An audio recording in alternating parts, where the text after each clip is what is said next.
Now we will learn about formation of landforms by external forces.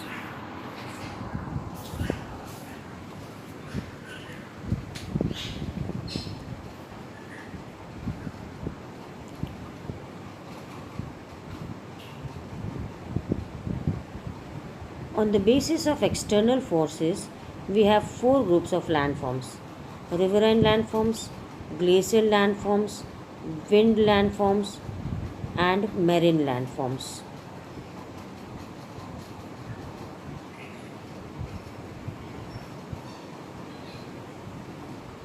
Riverine landforms. During its journey from the mountains to the sea, a river performs the task of erosion, transportation, and deposition, creating several landforms depending on the volume of water, slope of land, and materials carried by it. Glacial landforms. These landforms are formed due to glaciers formed when snow accumulated in valleys creeps down the slope of mountains due to the action of gravity.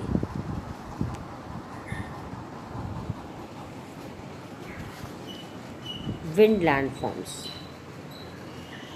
As the winds freely blow in the sandy areas, they carry loose sand particles which act as tools in scraping and polishing rocks to form different features.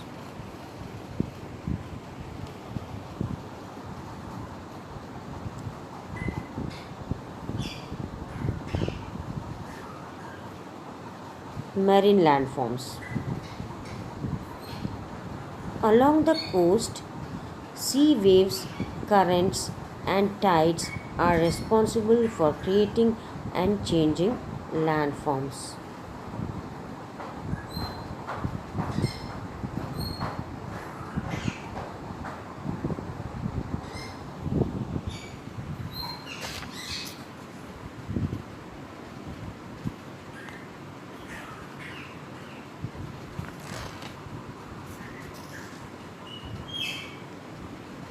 Now let us learn some of the riverine landforms.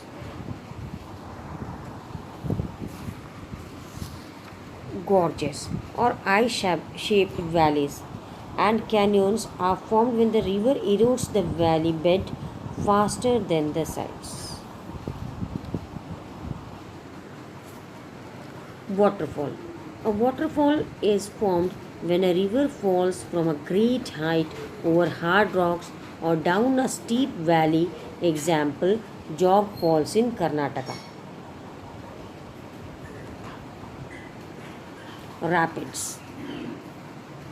Sometimes the river encounters extremely hard rocks even in the riverbed, and at times the softer rocks get eroded easily, and the river jumps over the bands of hard rocks forming rapids, as on the river Nile in Egypt.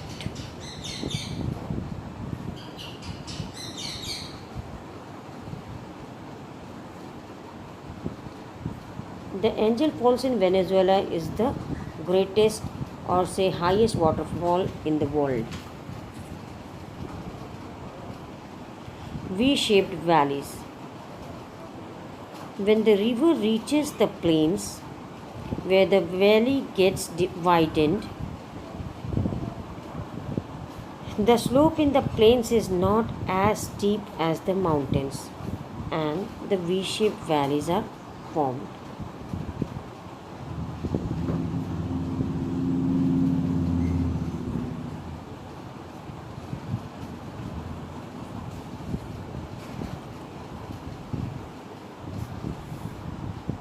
Meanders. The speed of the river also decreases, and movement on an uneven land surface forces the water to move irregularly, leading to the creation of this oxbow lake. At times, the river may cut a shorter course through a strip of land between two meanders so as to flow into a straight path again. The circular loop left behind, which cuts off from the main river, forms an oxbow lake. Distributary.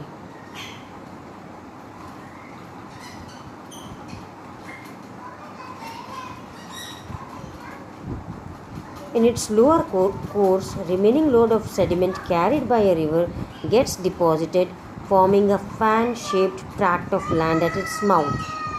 As it finds its way through these deposits, it divides and subdivides into distributary channels.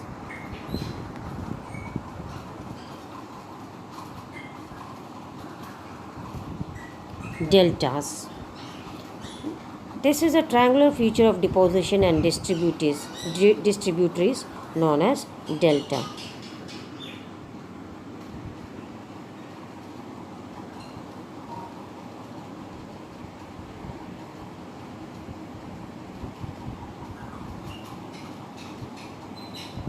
An estuary. Sometimes strong tides at the mouth of the river carry away the sediments, and so the rivers reach the sea through an estuary. It is a long, narrow, funnel shaped inlet of the sea into the land with extremely strong tides that carry away to sea the sediments brought down by the river.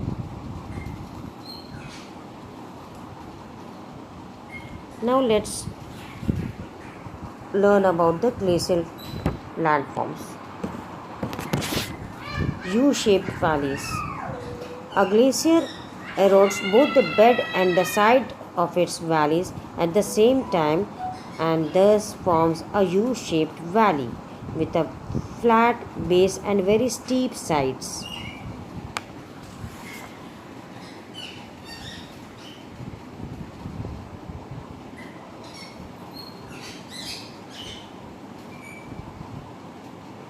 Tarn. When the ice melts, the core is filled with water, forming a lake known as a core lake or tarn.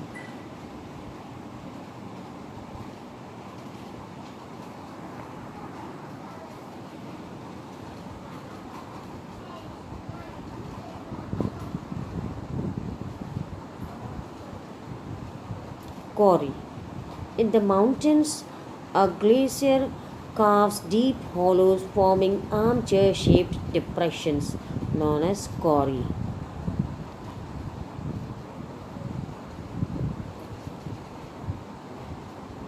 Icebergs.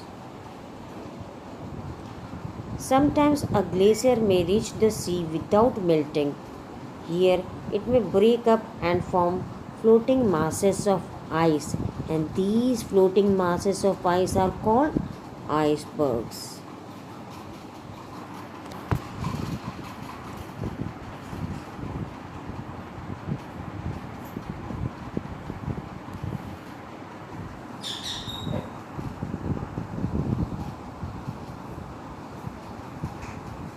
Now we will learn about wind landforms. Mushroom rocks.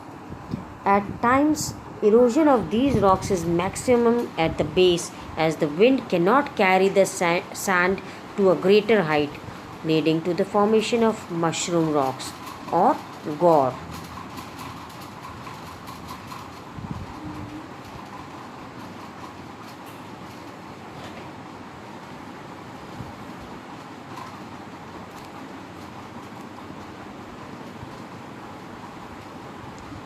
Sand dunes.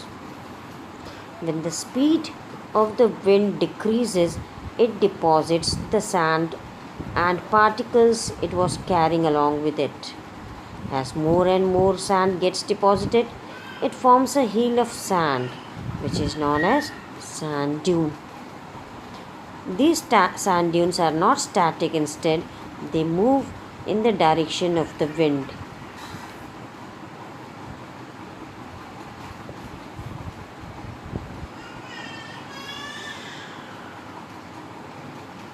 Noise. Sometimes the fine sand can be carried to great distances and deposited over large areas beyond the desert limits on the neighboring lands, forming loess. Oases, where wind blows away sand to create hollows and groundwater comes to the surface, an oasis is created.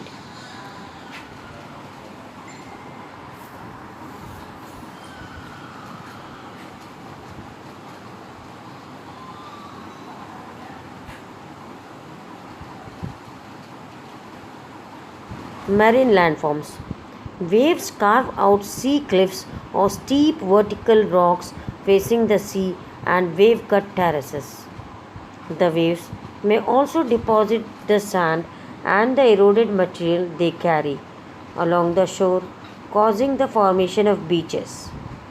Lagoons or backwaters are a part of the seawater that gets cut off by a sandbar getting deposited along the sea coast by sea waves. Now the next topic is formation of landforms by internal processes.